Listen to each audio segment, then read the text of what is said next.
On peut se demander pourquoi Jésus devait mourir.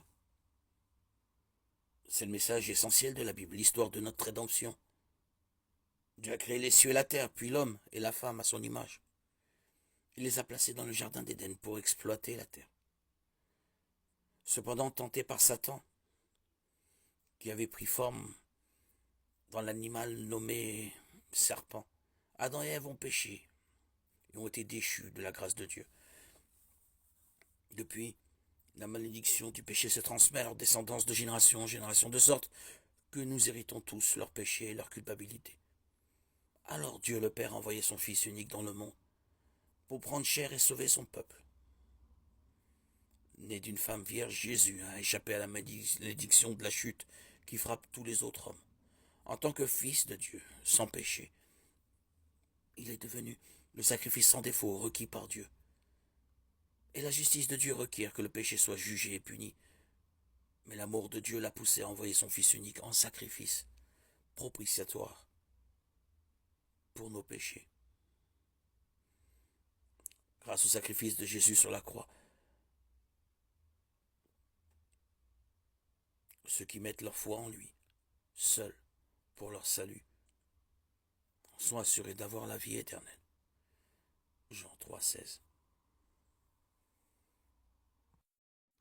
Il semble que le père de l'Église, Tertullien, en 160 à 225 après le départ de notre Seigneur Jésus, ait été le premier à appliquer le terme Trinité à Dieu. Tertullien utilise ce terme dans son ouvrage. Il écrit en 213 pour expliquer et défendre la Trinité comme l'enseignement à apprendre. À partir de là, nous pouvons faire un bond en avant. De plus d'un siècle de discussions, de schismes et de débats au sein de l'Église jusqu'au concile de Nicée en 325, où la Trinité a finalement été confirmée comme doctrine officielle de l'Église. La théologie est la tentative par des humains imparfaits de comprendre les mots de la Bible, tout comme la science est la tentative par des humains imparfaits de comprendre les faits de la nature. Tous les faits de la nature sont vrais, tout comme tous les mots originaux de la Bible sont vrais. Mais les humains sont limités et font beaucoup d'erreurs, comme l'histoire le montre continuellement.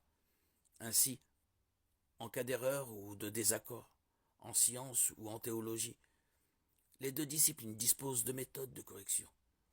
L'histoire de l'Église primitive révèle que de nombreux croyants chrétiens sincères se sont trompés lorsqu'il s'agit de définir la nature de Dieu.